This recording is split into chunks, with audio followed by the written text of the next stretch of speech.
Assalamualaikum warahmatullahi wabarakatuh. Di sini saya atas nama Muhammad Taufik, NPM 1840302071, ingin mempresentasikan logika fusi.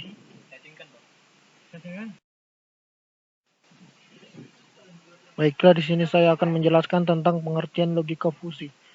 Ada dua, yaitu logika fusi dan logika klasik.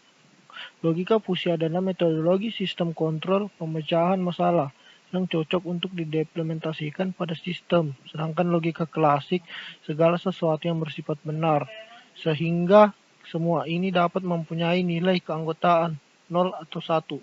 Contoh misalnya, ya atau tidak, sama atau tidak sama. Logika fusi memungkinkan nilai keanggotaan berada di antara 0 dan 1. Contoh agak mirip, sedang, hampir, mendekati, dan lain-lain. Baiklah, mengapa kita menggunakan logika fusi? Karena logika fusi memiliki toleransi terhadap data-data yang tidak tepat, memodelkan fungsi nonlinear yang sangat kompleks, mengaplikasikan pengalaman pakar secara langsung tanpa harus melalui proses pelatihan, sesuai dengan teknik kendali secara konvensional, didasarkan pada bahasa alami. Adapun dasar-dasar logika fusi. Variabel fusi, yaitu variabel yang akan dibahas dalam suatu sistem fusi. Contoh, penghasilan, temperatur, permintaan, umur, dan sebagainya. Himpunan fusi, yaitu suatu kompleks yang mewakili suatu keadaan tertentu dalam suatu variabel fusi.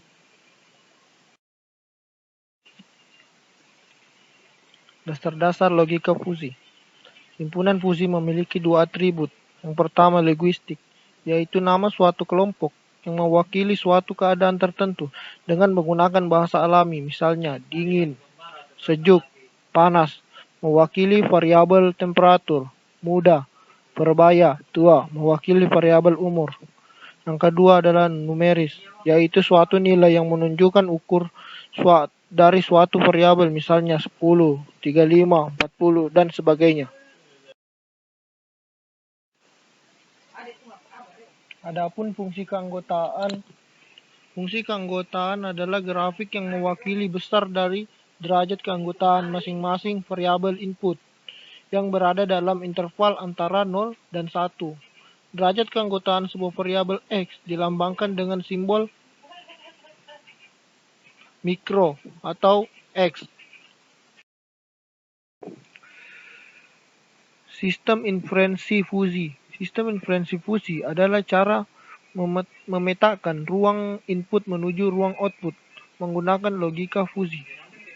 Input menuju ke fusifikasi, terus menuju ke mesin inferensi, terus di defusifikasi, terus menuju ke output. Fusifikasi, mesin inferensi, dan difusi merupakan basis pengetahuan fusi.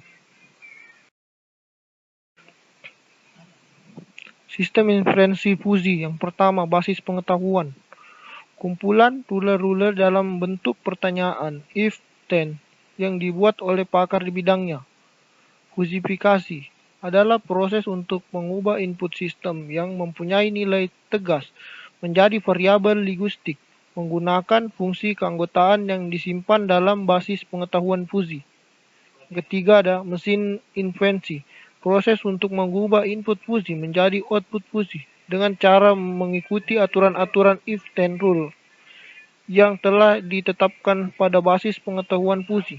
Yang keempat ada diferensifikasi, mengubah output fusi yang diperoleh dari mesin inferensi menjadi nilai tegas menggunakan fungsi keanggotaan yang sesuai dengan saat dilakukan fusifikasi. Sistem inferensi fusi, mode Tsukamoto. Secara umum, bentuk fusi Tsukamoto adalah if X is A, and Y is B, then Z is C, di mana A, B, dan C adalah himpunan fusi. Misal diketahui dua rule berikut.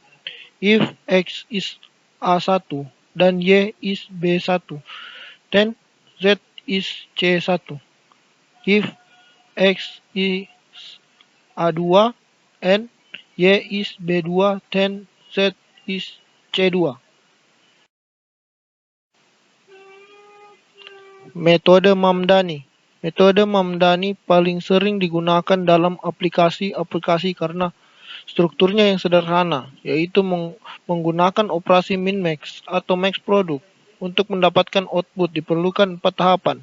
Yang pertama, fusifikasi, pembentukan himpunan fusi dan perhitungan derajat keanggotaan. Yang kedua, aplikasi fusi implikasi menggunakan fusi min. Yang ketiga, komposisi antara ruler menggunakan fungsi max atau max product, menghasilkan himpunan fusi baru. Yang keempat, penegasan defusi menggunakan metode centroid.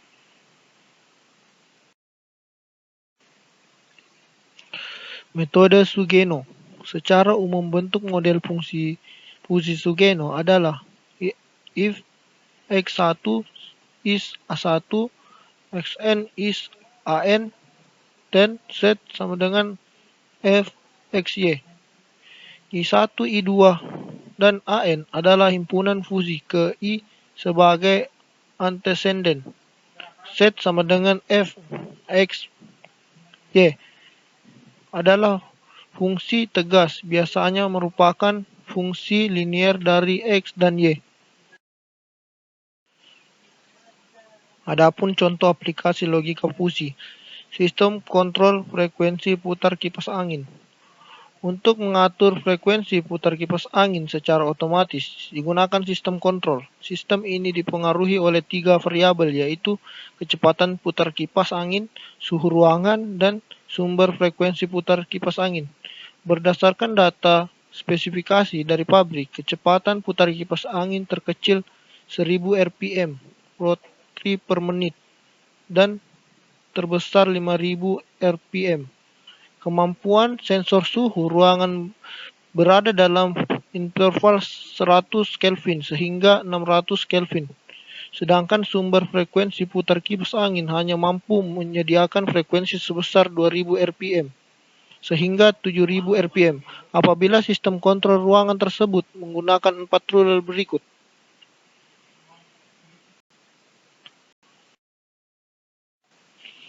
Adapun contoh aplikasi logika fusi seperti R1, R2, R3, R4 seperti pada slide. Beberapa sumber frekuensi putar kipas angin yang dihasilkan sistem kontrol tersebut, bila pada saat itu sensor suhu menunjukkan angka 300 Kelvin, sedangkan kipas angin berputar dengan kecepatan 4000 rpm. Selesai masalah ini dengan menggunakan metode A. Tsukamoto, B. Mamdan.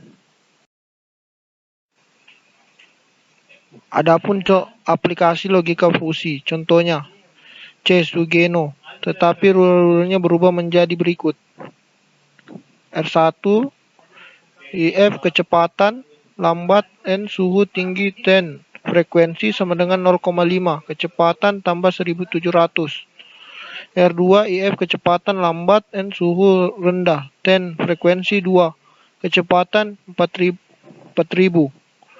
R3, IF kecepatan N suhu tinggi 10, frekuensi 0,5, kecepatan lebih dari 2000. IF kecepatan N suhu rendah 10, frekuensi sama dengan kecepatan di atas 700.